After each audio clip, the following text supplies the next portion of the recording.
Chapter 10. It's the night of the 13th of December. The expectations of a great and unforgettable night were rather slim, at least in the way that New Year's Eve should be unforgettable. Plans were the same, none. Nothing to do but watch on TV how other countries in the world were already welcoming the new year. The atmosphere at home is tense, stressed. She doesn't fancy fireworks. In fact, she tends to lose her temper, or maybe she actually finds it when fireworks are nearby in her neighborhood. On the contrary, he enjoys them, or at least he doesn't mind having his eardrums pummeled by the noise. I should have stayed at my parents' place, she thinks. She walks impatiently around her house. She goes up and down the stairs. Her mind tracks random thoughts rapidly. Her breathing becomes faster. Not even reading calms her anymore. Her neighbours have lost all sense of social empathy, and they keep launching fireworks non-stop. It almost feels like it's occurring right outside her front door. So cruel. Meanwhile, he keeps staring at the TV like a zombie, hypnotised, still. He is a living statue.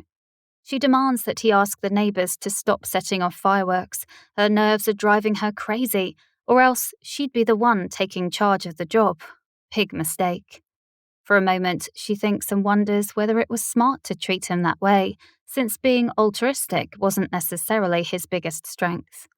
He gets up from the couch and takes a deep breath, his eyes remaining fixed on the TV. The last time she asked him to talk with the noisy neighbours, he confessed to her he had the fear they would take revenge on him and put one of their fireworks in his car. He walks slowly, picks up his jacket, and finally leaves the house.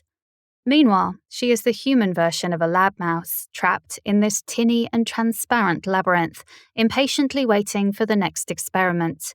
Pavlovian.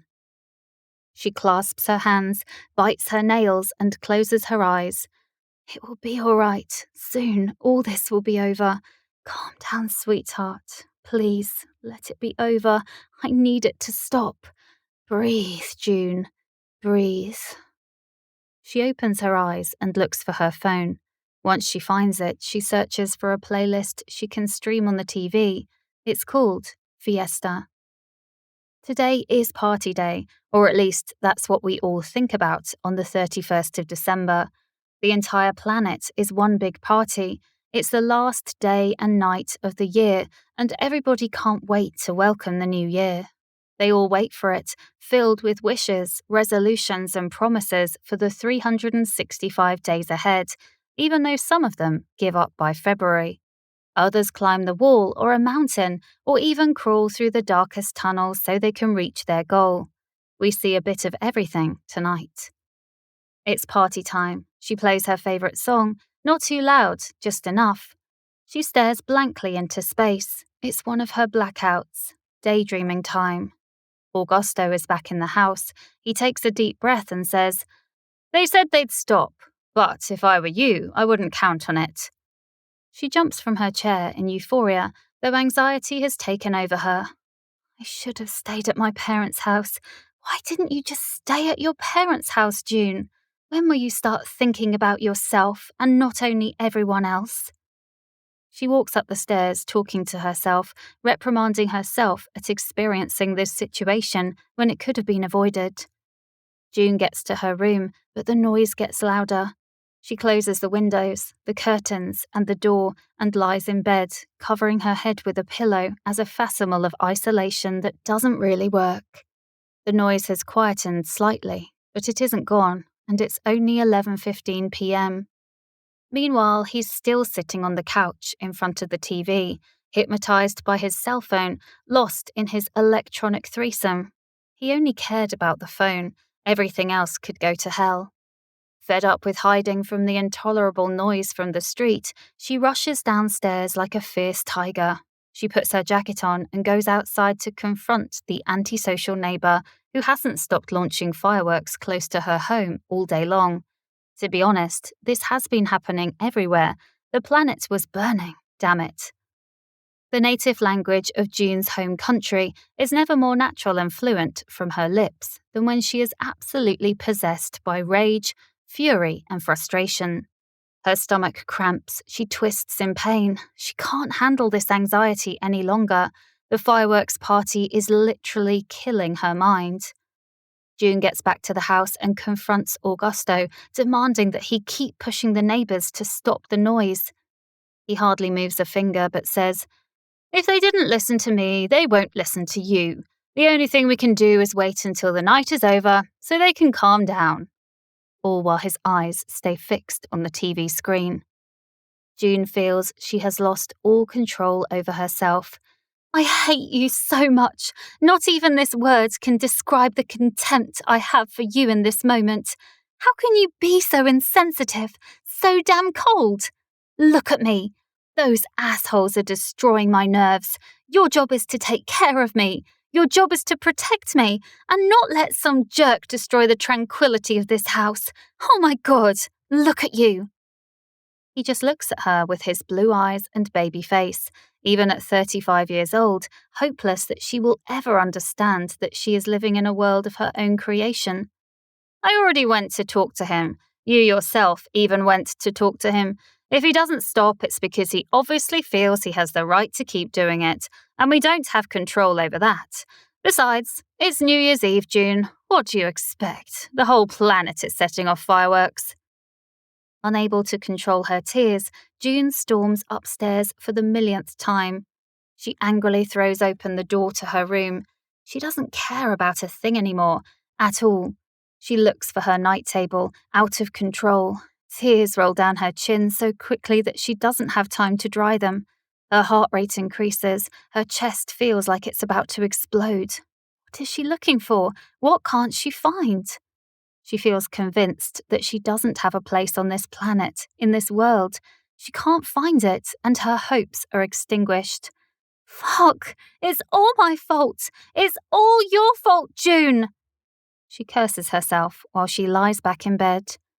5 minutes before midnight, she prays for something to happen so she can stop feeling so much pain, loneliness, and anxiety. While lying in bed, memories of her parents invade her mind. "This is my punishment for abandoning you.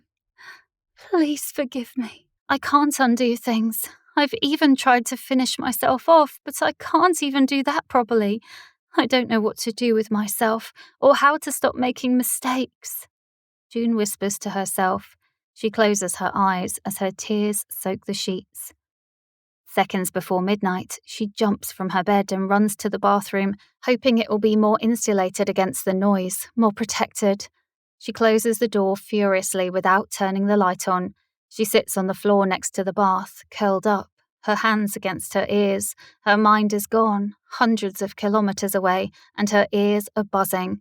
This time the sobs come all the way from her core. She hugs herself and begs, looking to the ceiling. "Please, please, I can't stand this anymore. Stop already. Enough. Stop it, stop it." She begs until the sobs make it too difficult to talk.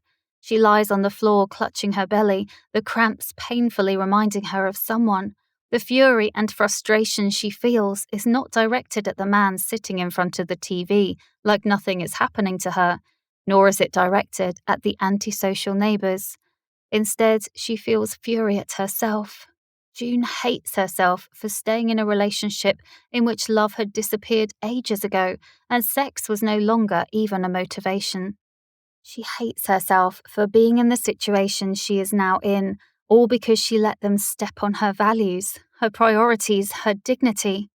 Now she's on the bathroom floor, her stomach cramping after so much crying and pain. On her own, ignored, unprotected. She can't stop wondering what past choices brought her to this present. She can't stop crying, and she prays to find someone who will protect her, take care of her, love her, and assure her that everything will be fine, that she will never be alone. June is homeless in a crystal castle. "The only thing I ever wanted in my life was just love, true love. Without sharing, without ghosts from the pasts or half-truths. Love. Just love." Another crying attack interrupts her painful contemplations while the fireworks continue to assault her senses. An hour later, she goes back to bed. June has never been a huge fan of TV series or movies about zombies, but now she walks like one.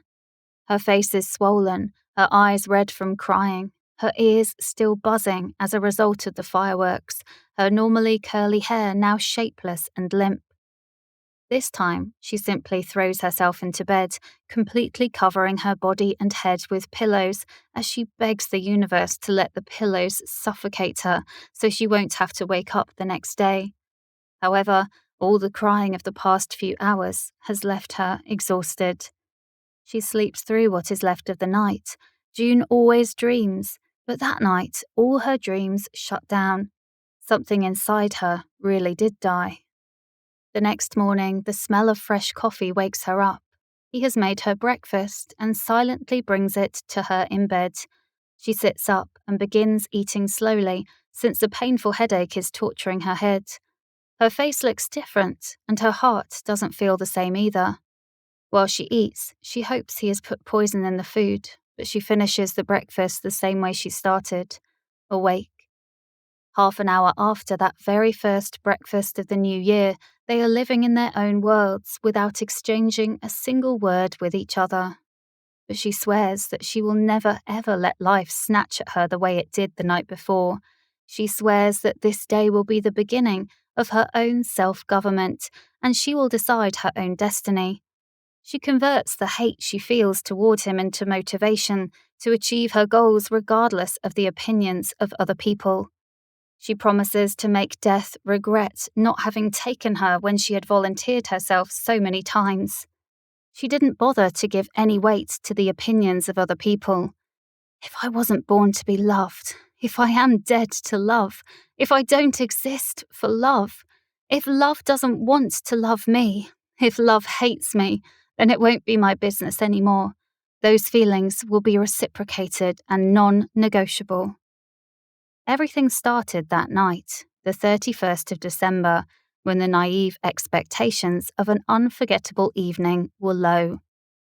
After finishing the coffee, she lies back in bed without facing him, swearing to herself that she will never spend another 31st of December in that same place.